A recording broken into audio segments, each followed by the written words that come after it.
Você vai abrir sua Bíblia em Romanos, capítulo 8, do 19 ao 23. Romanos 8, 19 ao 23. Porque a ardente expectação da criatura espera a manifestação dos filhos de Deus. Porque a criação ficou sujeita à vaidade, não por sua vontade, mas por causa do que a sujeitou. Na esperança de que também a mesma criatura será libertada da servidão da corrupção para a liberdade da glória dos filhos de Deus. Porque sabemos que toda a criação geme e está juntamente com dores de parto até agora.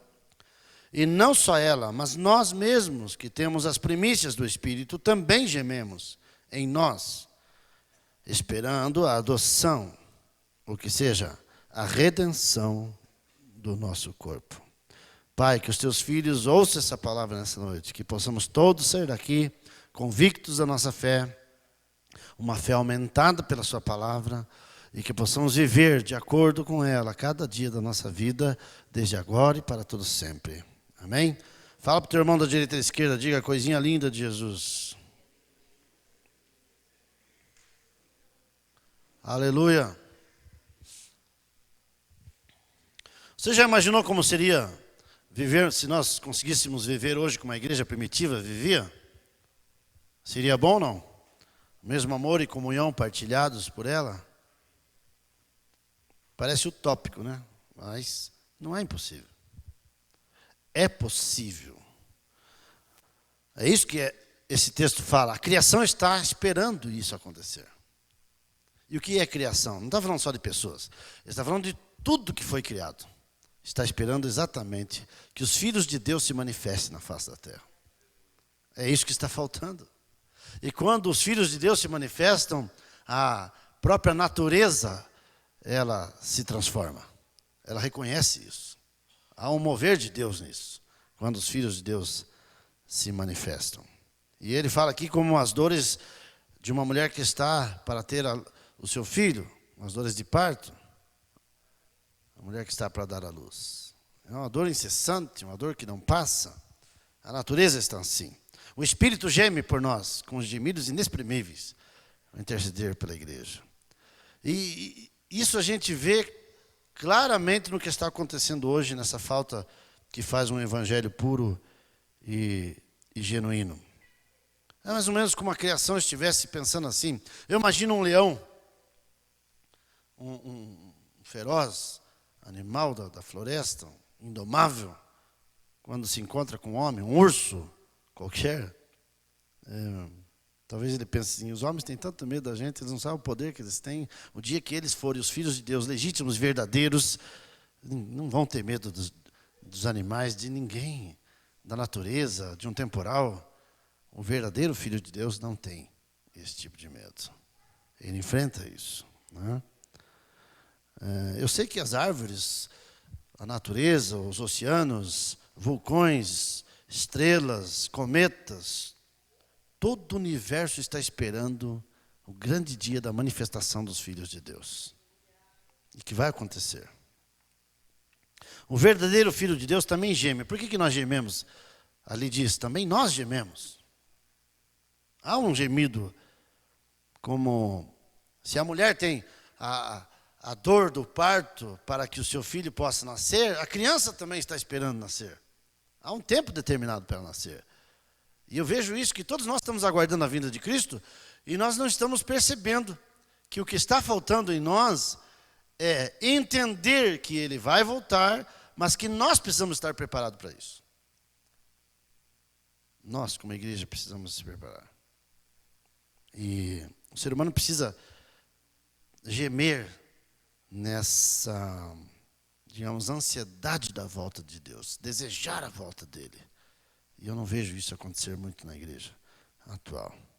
A outra forma de gemer, que eu falei até na igreja sexta-feira, onde nós fomos pregar, é o que Ezequiel fala, quando Deus havia determinado a destruição de Jerusalém, o cativeiro de Jerusalém, de Judá,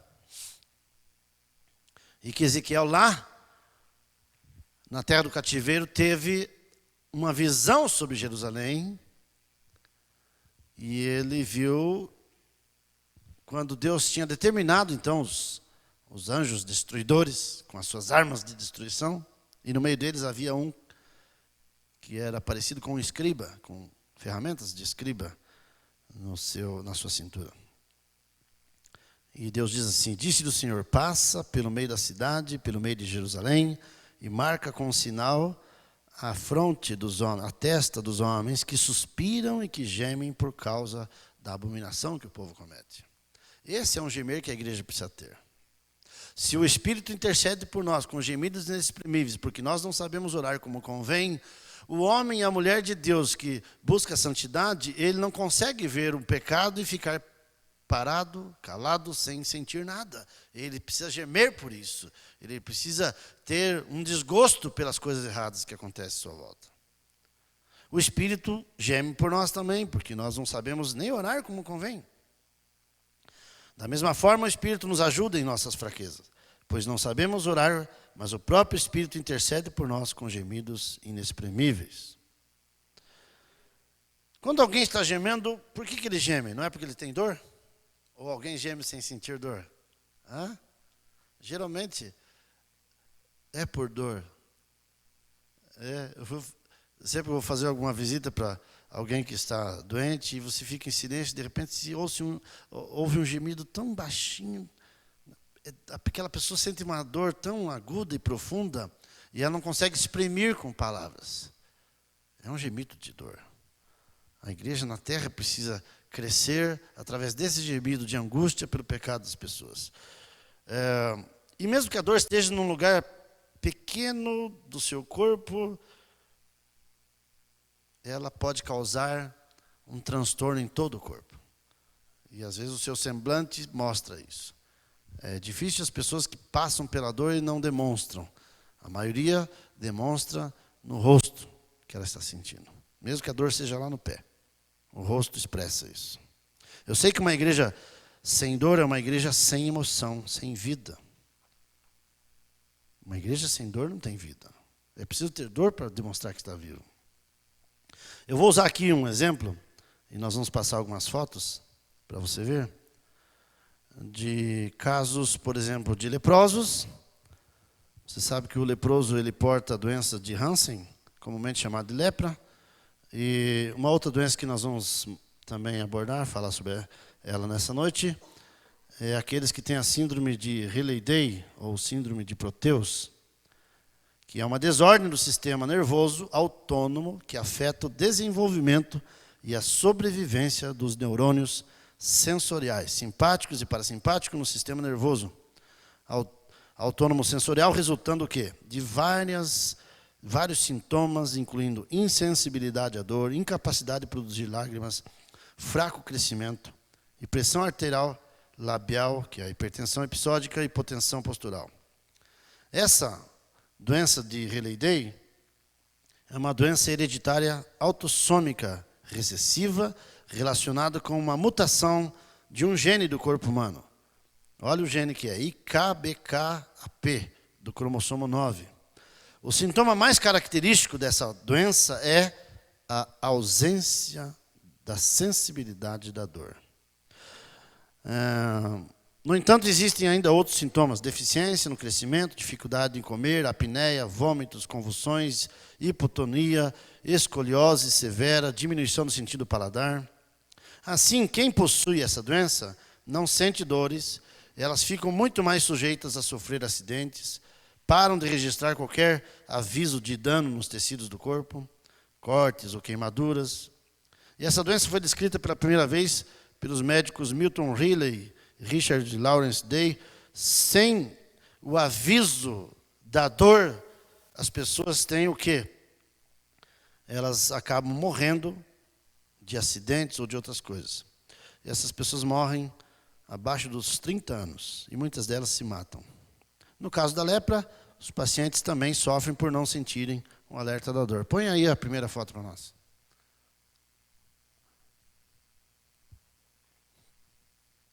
Essa é uma pessoa que tem lepra. Em algum estágio, a lepra faz com que a pessoa não sinta dor nenhuma. E ela está se consumindo. O corpo dela não sente e ela está morrendo. Segunda. Também um outro caso de lepra. Essa pessoa está viva e ela sorri. E ela conversa com você. E ela não sente nada. Se fura a pele dela, atravessa uma faca. E ela não está sentindo nada. Terceira.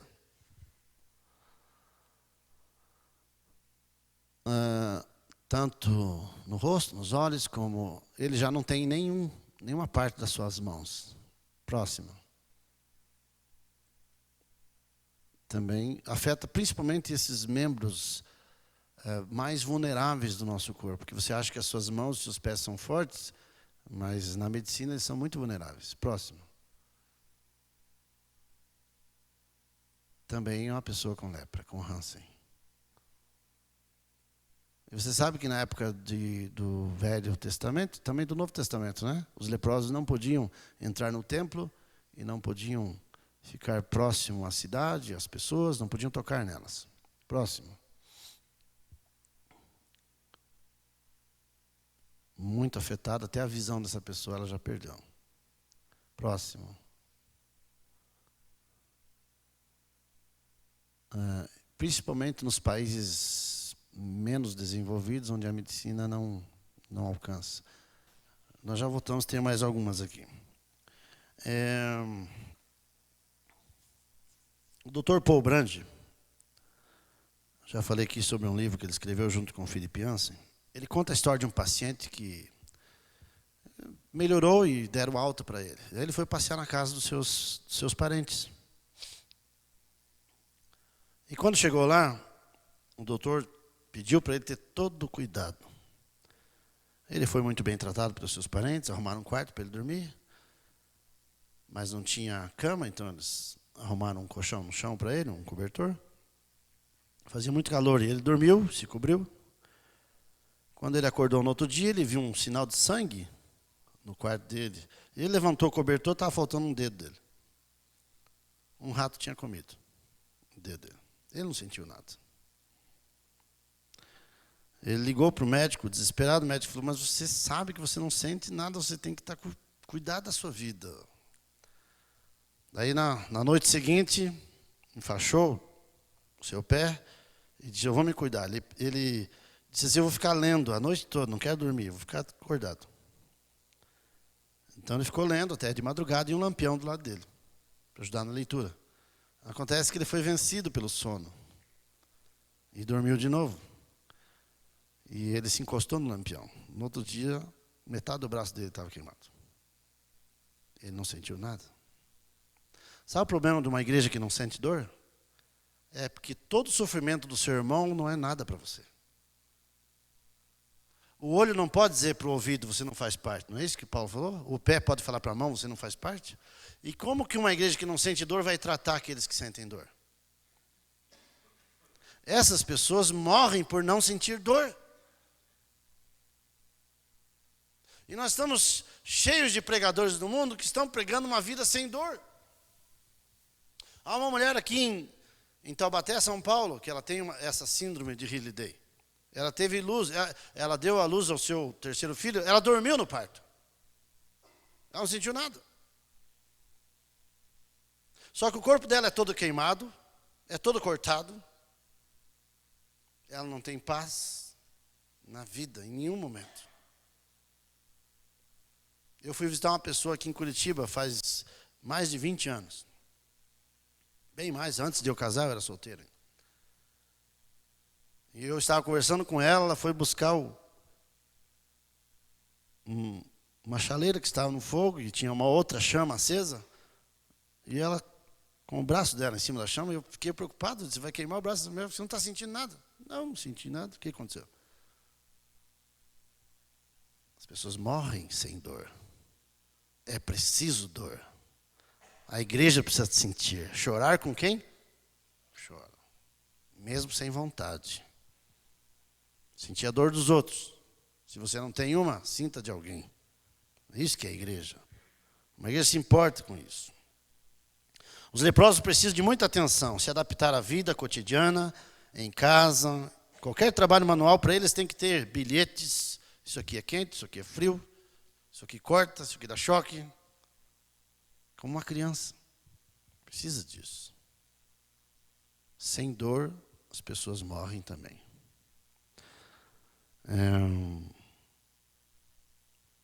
Muitos escritores do passado diziam que Deus era indiferente à dor, que Deus não se importa com o sofrimento de alguém.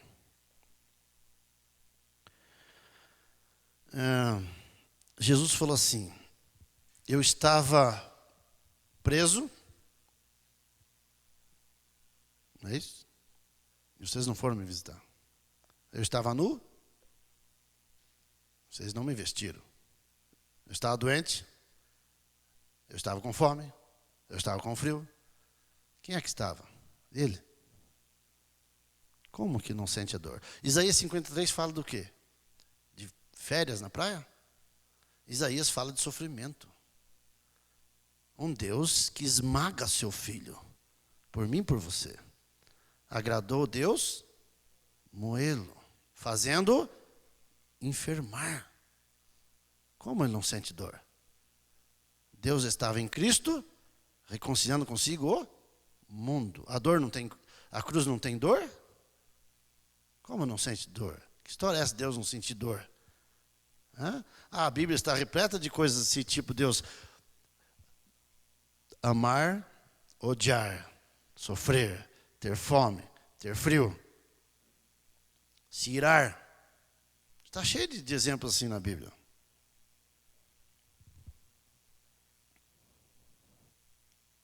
Isaías 63, 9. Olha o que diz o texto. Em toda aflição do seu povo, ele também se afligiu. Em toda aflição do seu povo, ele também se afligiu. E o anjo da sua presença os salvou. Em seu amor, em sua misericórdia, ele os resgatou, pois foi ele que sempre os levantou e os conduziu nos dias passados. Isaías 63, 9. Ele sente dor. Nosso Deus não é um ator, ele não representa. Ele não diz assim: é como se eu estivesse sentindo. Não, ele sente. E eu estou indo aqui contra 99% dos teólogos que dizem: não, é tudo uma alegoria, é uma metáfora. Onde é que já se viu um Deus sentir dor?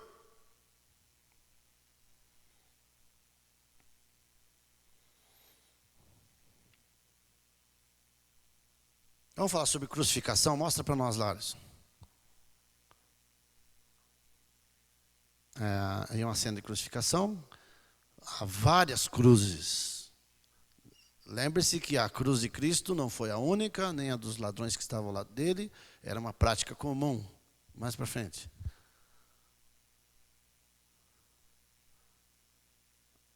Isso era também muito comum na entrada das grandes cidades, principalmente no caminho que levava a Roma, para punir os que se levantavam contra. Se não me engano, essa é uma imagem de um filme, acho que de Espartacus, ou de Ben-Hur, se não me engano. A próxima. Aqui mostra muito mais ainda, olha, um corredor de cruzes e as pessoas agonizando. Para frente. Também outro. Esses cravos, eles tinham um tamanho de até 17 centímetros, que é uma coisa muito grande, né? 17 centímetros não é pouco. Próximo. Também esse é um cravo muito antigo, descoberto em umas escavações. E o próximo vai mostrar um cravo com um pedaço de osso de um calcanhar, que foi descoberto. Lá em cima tem a datação dele, se não me engano, quando tiraram e encontraram esse pedaço de um calcanhar com um cravo. Só até aí. Muito bem. Deus não sente dor? Jesus não sentiu dor? Ele teve fome, não teve fome no final do jejum que ele fez de 40 dias? Ele teve fome, não teve? Ele dormiu um dia no barco com os seus discípulos, estavam no barco e foram acordar ele, porque o barco estava quase caindo, quase virando. Ele também dormiu, porque ele sentia sono, sentia cansaço, suou sangue. Porque ele era verdadeiramente Deus e verdadeiramente homem naquele momento. Ele era o filho do homem. Então, como Deus não sente dor? Como alguém pode acusar Deus de não se importar? Ele se importa. Romanos 8:32. Aquele que nem mesmo seu próprio filho poupou, antes o entregou por todos nós, como não nos dará também com ele todas as coisas? Ele não poupou seu filho, mas entregou seu filho.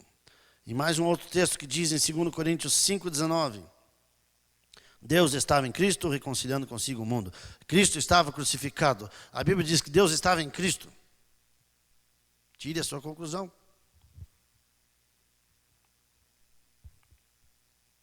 Irmãos, o nosso Deus não é como os deuses do Olimpo, da Grécia Antiga. O nosso Deus não é como os deuses dos orixás. O nosso Deus sabe o que é sofrer. É por isso que quando ele pede alguma coisa para os seus filhos, é porque ele já testou. Ele sabe que pode suportar.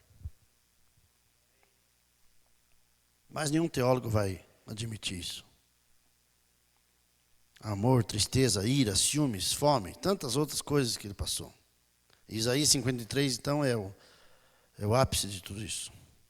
Expressões de dor em cada verso, mostrando o quê? Um aprendizado, a consagração de um aprendizado de Cristo. Olha o que diz aí em Hebreus 2:10, abra lá. Hebreus 2, versículo 10.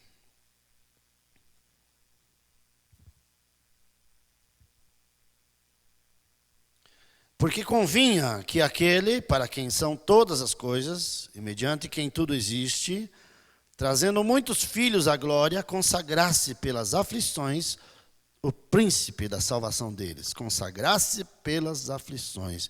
Em outro texto fala que ele aprendeu pelo sofrimento que passou. Jesus. Então, quando Jesus estava sendo afligido, sendo açoitado, passando por muitas tribulações, era a prova final do seu ministério. E foi para isso que ele veio. Ele veio para nos salvar. Ele veio para morrer. E ele precisava chegar nesse ponto. Quando você lê as Escrituras dizerem assim, ou você imagina que um pai corrige o filho. Eu falei isso essa semana para uma irmã. E eu não sei muito se ela não gostou disso, mas hoje ela não está aqui, né? Eu falei, como é que você corrige sua criança quando é pequena? Com um chinelo ou com uma vara, né? A Bíblia nunca manda você usar o chinelo, porque não tinha chinelo na época, né? Não tinha havaianas ainda, mas tinha sandália já. Mas não era para usar sandália. Não era para usar nem o cajado para bater na criança, era para usar a vara. Porque um pai faz isso quando a criança merece, precisa ser educada. Mas quando o filho cresce, os pais esquecem que precisa usar a vara novamente. E daí eles não usam a vara, e não usam nem a correção verbal, não usam mais nada. Porque eles acham, já ensinei quando é criança. Né? Por que quando cresce a gente relaxa um pouco essa questão de educar? Por quê? Deus não é assim. Apocalipse 3,19 diz, eu repreendo e castigo a todos que eu amo. Sê, pois, zeloso e arrepende-te. Também em Hebreus 12:6. Porque o Senhor corrige o que ama e açoita a qualquer que recebe por filho. Deus, aqui está falando de Deus. Não está falando de um ser humano. Está falando que Deus açoita, corrige, repreende, exorta.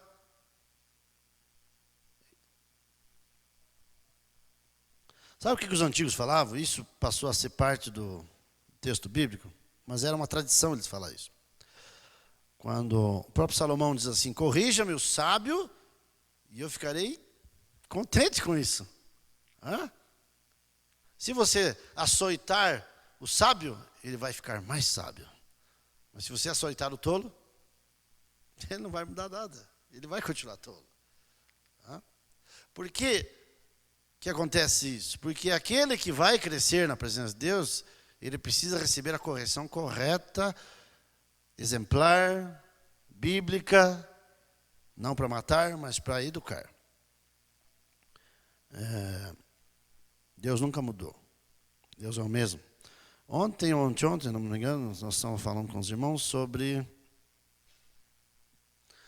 o castigo que Davi iria receber de Deus, no livro de Samuel.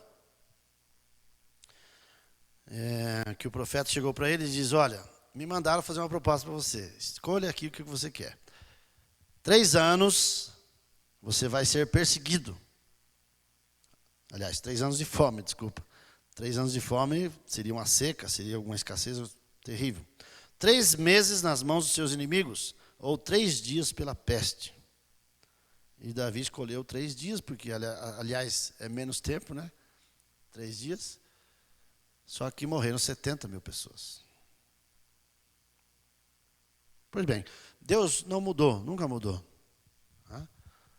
Hoje nós estávamos comentando sobre isso de manhã, que antigamente era um presságio, era uma forma de você identificar assim, por que vem uma tormenta? Por que vem uma seca? Por que aconteceu isso? E até nós falávamos muito disso há um tempo atrás sobre o Nordeste. Quando a gente diz assim, por que eles são tão idólatras? Por que há tanta seca no Nordeste? Por que na África falta isso, ou tem epidemias? Ou por que tem uma tsunami na Indonésia, em aqueles lugares distantes? E a gente sempre diz assim, porque o povo está em pecado. É natural que Deus está fazendo alguma coisa. Não é o que o Papa acha, porque o Papa que é pop, ele acha que o Satanás é que está irado com a população da Terra. Enfim. Agora, hoje nós temos muitos eventos catastróficos no mundo, não tem? Não tem muita coisa acontecendo na natureza, no mundo todo? Você vê alguém dizer, é Deus que está fazendo? A maior culpa, as pessoas dizem assim, os homens cortaram muita floresta, os homens destruíram a natureza se revoltou. A natureza se revoltou. Aí nós vemos Jesus repreender o vento, o mar, a tempestade. Nós vemos Deus coordenar. Ele diz, eu crio o trovão, eu mando o raio, eu sou o pai da chuva. Deus é que comanda a natureza. Mas nós estamos dizendo que os homens têm todo esse poder para fazer isso. Deus é o mesmo. De que forma ele exerce o seu juízo hoje? Deus não é cruel. Abra lá em Lamentações, capítulo 3. Versículo 30. Pois o Senhor não rejeitará para sempre, pois ainda que entristeça a alguém, está dizendo aqui, ainda que Deus entristeça alguém, usará de compaixão, segundo a grandeza das suas misericórdias, porque ele não aflige, nem entristece de bom grado aos filhos dos homens. Não é de graça, não é por querer, não é por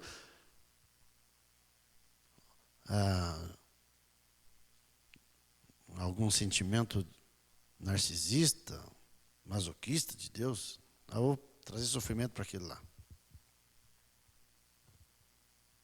Não é de balde, não é do agrado dele ficar afligindo os homens. Mas ainda que faça isso, usará de compaixão.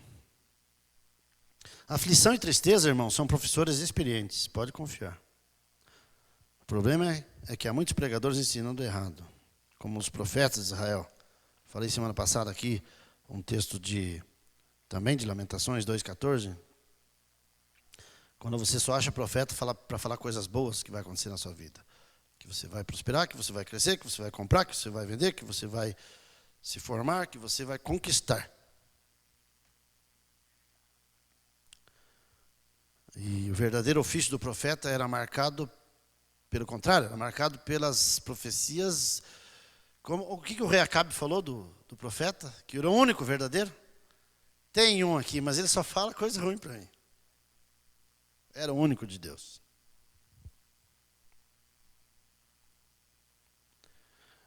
Vamos voltar à figura de um Deus sofredor. Eu vou usar isso aqui em Atos 26, 14 e 15.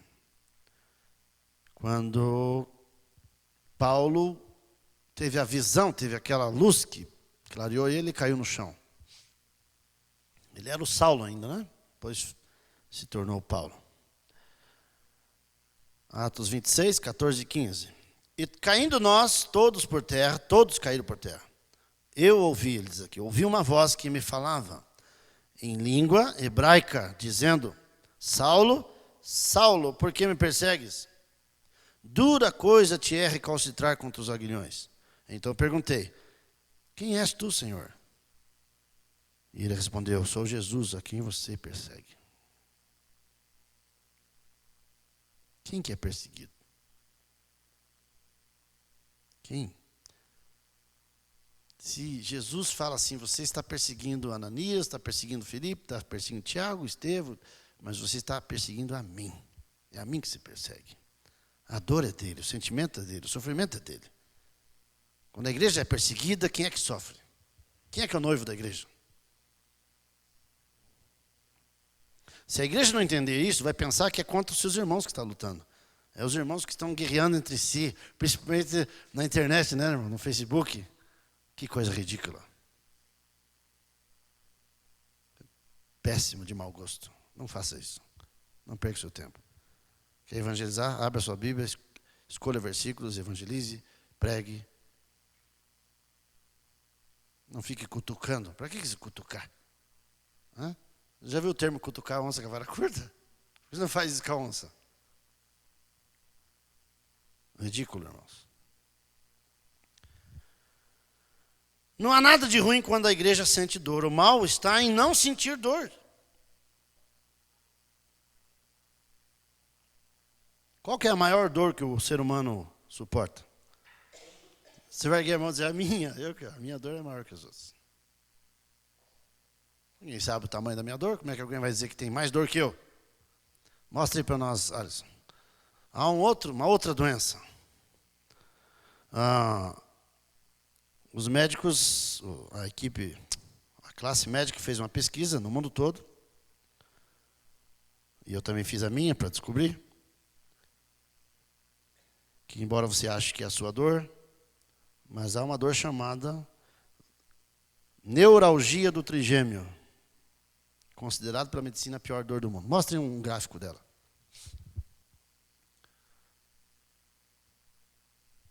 Mais ou menos é isso. O nervo trigêmeo é aquele lá que está apontando embaixo ali, aquele amarelinho lá. Essa é considerada pelas pessoas a maior dor do mundo. Passa as outras fotos. E daí eles fazem, tem essa foto, tem mais uma de uma outra cirurgia, a próxima. Então eles fazem essa incisão aqui para tratar essa dor. Há casos ela se espalha pelo corpo.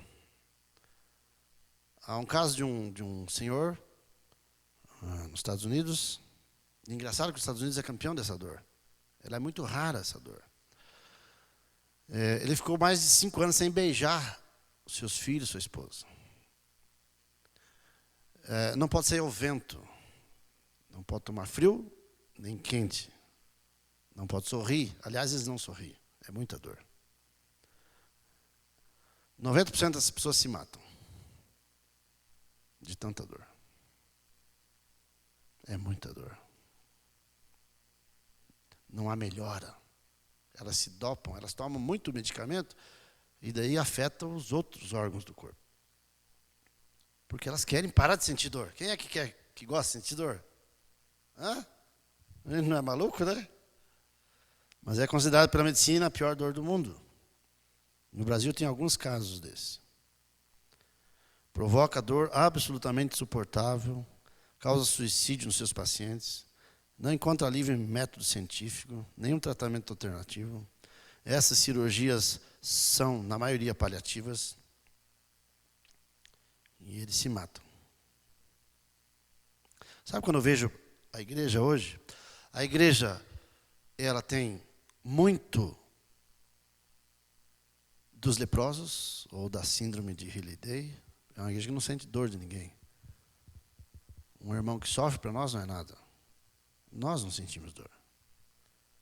Mas quando a igreja começa a sentir dor, ela não aguenta. A igreja está se matando, a igreja está naufragando, porque ela não foi criada para sentir dor. As pessoas estão aceitando Jesus para serem famosos. As pessoas não choram quando aceitam a Cristo. Vocês estão vendo pessoas chorar?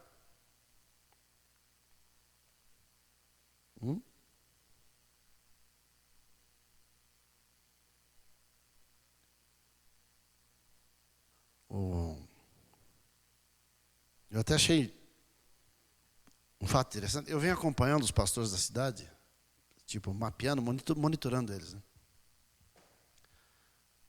E tenho visto algumas mudanças, porque alguns anos atrás, quando Deus falou para mim, você quer que as pessoas mudem? E eu tentei, a pastora é testemunha, alguns pastores fomos até tomar um café em algum lugar, sentei com eles, contei o que Deus estava fazendo na minha vida, tentando ver um fiozinho de esperança. Mas não adiantou. Deus falou, você tem que orar por eles, você não vai falar.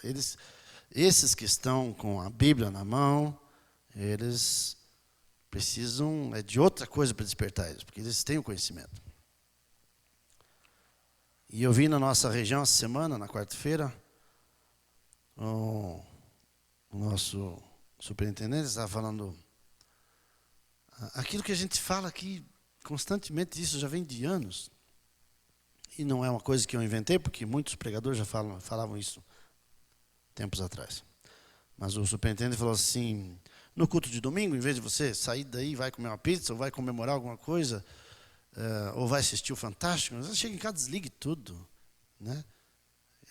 Saboreie aquilo que você recebeu do culto, medite naquilo, visualize aquilo que você viu, aquilo que você ouviu, as imagens, fique com aquilo no coração, mastigue aquilo, durma com aquilo. Não vá assistir nada que tire aquilo de você. Não é momento para isso. Saia do culto e permaneça em culto diante de Deus. Achei muito interessante isso, né? Dele. E outras coisas. Ele falou também que está acabando com algumas coisas que ele não está vendo sentido. E eu ficava lá atrás rindo e eu dizia, olha... E eu fui na reunião aquele dia para isso. Eu falei, Deus, alguma coisa tem que acontecer de novo. Eu não estou vendo nada novo. Depois ele chamou nós para pregar na sexta-feira. E os irmãos que nos acompanharam, estiveram lá conosco, viram como é importante, irmãos, essa palavra precisa penetrar no íntimo do ser humano. Provocar uma dor, talvez não como essa, que faz a pessoa se matar porque ela não aguenta essa dor. Porque quem nunca sofreu dor, a primeira dor que ela sentiu. Né? Meu pai morou ali no Caí de Baixo, o Edson lembra? Tinha um senhor vizinho dele lá, Edson, que ele nunca usou calçado. Ele tinha acho que mais de 30 alqueires de terra. Ele só andava descalço. Ele tinha trator, tinha carro.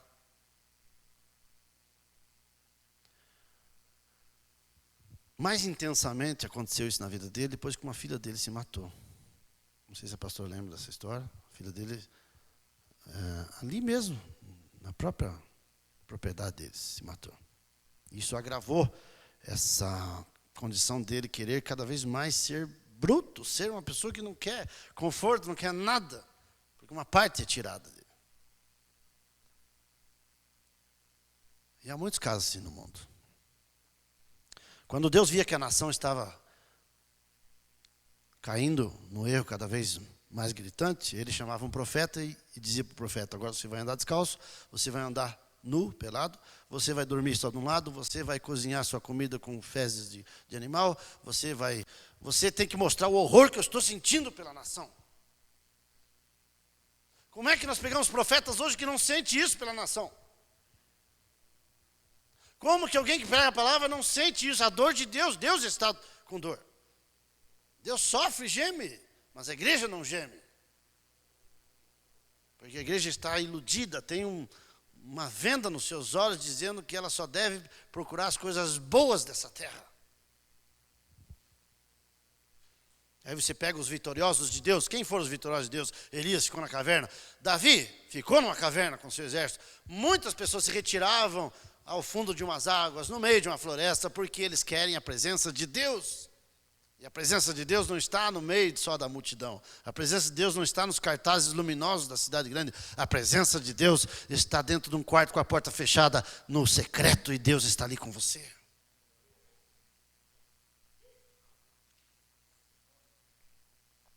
A igreja não está preparada para o sofrimento. Ao contrário. Ela está subindo ao monte para orar, na esperança de que algo extraordinário aconteça na montanha. Que milagres aconteçam, que a sarça comece a pegar fogo de noite ou de dia. Mas a realidade é que a sarça já se apagou faz tempo. Foi só lá com Moisés. Ela não brilha mais, ela não está pegando fogo. E em vez de nós buscarmos socorro de Deus, o que Deus está mostrando para mim nesses dias é que a igreja precisa se curar a si mesma. Dê de comer vocês a eles. A igreja tem que estender a mão. Nós precisamos do socorro de Deus, e Deus está mandando, faça. Haja como ser humano, haja como filho de Deus. Dê comida aos pobres, alimente, cure os enfermos. Você não é isso que ele falou? Deus, faça alguma coisa. Eu já mandei fazer, já fiz. Agora vocês precisam fazer.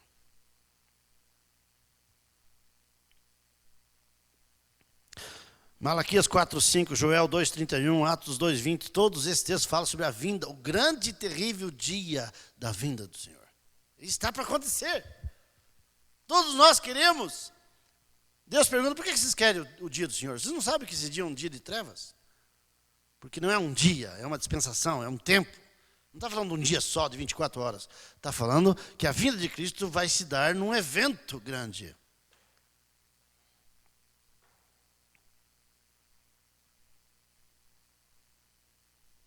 Ninguém fala sobre o dia da vinda dele. Jeremias 22:15, do 15 ao 17.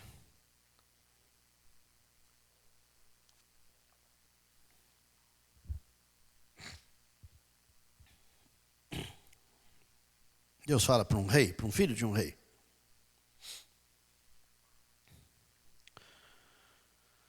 Você acha que acumular cedro faz de você um rei?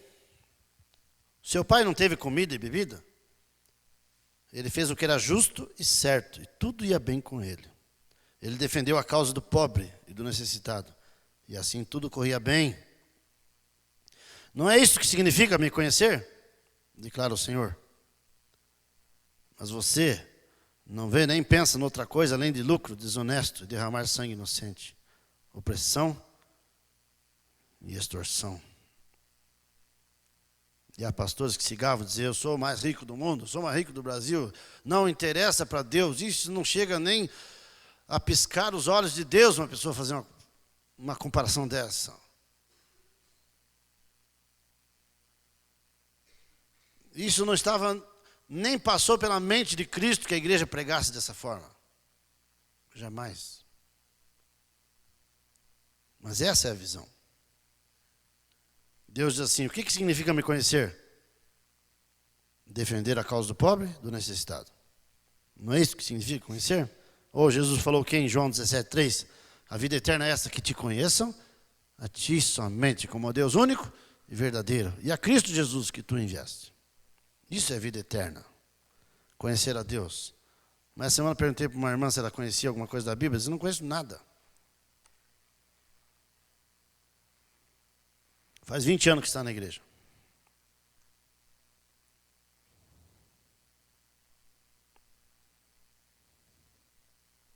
Nós esquecemos o significado da cruz, essa cruz que você viu ali. A cruz que matava, que era vista de uma forma horrível pelos homens na antiguidade, sabe o que ela virou hoje? Enfeite de geladeira. Nós esquecemos o significado da cruz. A cruz não era para maltratar alguém, não era para deixar com dor alguém. A cruz era para matar alguém. Ninguém descia da cruz com dor nas costas e dizia, que dor nas minhas costas, eu machuquei minha perna. Todos que desciam da cruz era porque alguém tirava o corpo deles de lá. Nós esquecemos isso. Esquecemos o significado da cruz porque nós penduramos ela no pescoço, com uma joia, né, de ouro. Fazemos um monumento na entrada da cidade, quase todas as cidades têm. Mas na Roma antiga, o que enfeitava a entrada da cidade era aquela cruz. E alguém estava nela. Esquecemos o significado da cruz. Ela está do lado de fora da igreja, das nossas igrejas, como um sinal de religião. Uma igreja que está ativa aqui nesse lugar. Para dizer que Deus está dentro dela. Mas a verdade é que os antigos usavam o quê? Um peixe como símbolo. O símbolo era um peixe da igreja. A igreja primitiva usava um peixe como símbolo nas rochas, desenhados, para dizer que ali tinha um cristão. A cruz não era para espalhar boas novas, mas era para dar fim à vida de alguém. Esquecemos o significado da cruz, pois ela não serve apenas para dizer o que Cristo fez por nós. Se vivêssemos do modo bíblico, nós seríamos pendurados numa dela. Igualzinho ao nosso mestre. A lei, irmãos, da semeadura e da colheita. Fique em pé nesse momento. Diz assim, Apocalipse 13, 10. Isso que não está no Antigo Testamento, isso aqui no Novo Testamento. Se alguém leva em cativeiro irá. Se alguém matar a espada, necessário é que a espada seja morto. Aqui está a paciência e a fé dos santos. Aleluia. Eu sou igualzinho a você. Irmãos, eu luto por mudança na minha vida. Antes do que na vida dos outros, na minha vida. Eu exijo mudança de mim.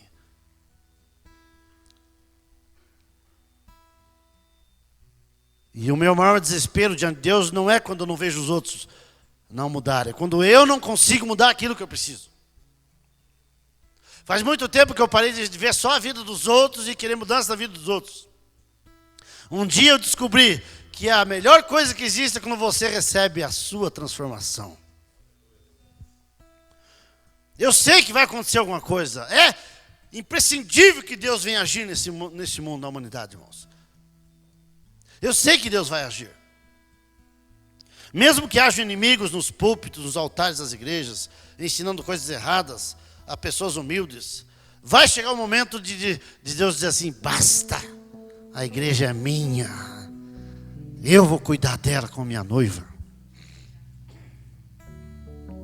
Eu sei que Deus vai agir, ainda que as nações se enfureçam com o evangelho, que façam como no passado, queimando bíblias nas praças, impedindo o povo de conhecer a verdade. Deus irá levantar pregadores, irmãos, nessa atualidade, nessa geração, pessoas leigas, sem teologia, sem muito conhecimento, mas cheios da unção de Deus, que vão levar pecadores aos pés de Jesus. Eu sei que Deus vai agir. Mesmo que o Islã continue matando, decapitando, que a Coreia aprisione, que os países europeus, os países comunistas aprisionem crentes e pessoas do mundo todo, eu sei que Deus vai agir por chegar a hora em que a igreja vai despertar do sono e o mundo vai conhecer, a criatura vai conhecer os filhos de Deus manifestos na terra, irmãos. Um dia a busca pela riqueza vai cessar, o poder dos homens vai desaparecer, a dor vai desaparecer, o cordeiro vai comer com o leão, as nações não vão fazer mais a guerra, a trombeta vai soar, e nós vamos ver Jesus descendo nas nuvens do céu, em glória, para buscar a sua igreja, porque Deus vai agir nessa terra. Aleluia! Não corra do seu sofrimento, irmão, em frente, de cabeça erguida. Milhões morreram decapitados, crucificados, queimados em fogueira, e eles nunca desistiram. Leia o livro dos mártires, você vai ver, eles morriam sorrindo, eles diziam assim, eu estou pronto, Jesus vem buscar teu servo, acenda essa fogueira, porque a minha vida está nas mãos do Mestre. E nós corremos no nosso sofrimento. Eu sou igual a você, irmão. A dor que você sente é a mesma que eu sinto. Eu mostrei aqui algumas coisas para você ver que a igreja que não sente dor, ela não tem vida em si mesma. Eu mostrei fotos de pessoas que sentem muita dor, para você entender que tem pessoas que sentem muito mais dor que você. E elas não suportam, elas se matam, mas Jesus veio para salvar o que estava perdido. E Ele diz para você nessa noite, aguente até o fim, ser fiel até a morte, e eu vou dar para você a coroa da vida eterna. Aleluia! Vai acontecer. Ele vai voltar. A promessa está feita. Ele não volta atrás. Ele vai buscar a sua igreja. Aleluia. Aleluia.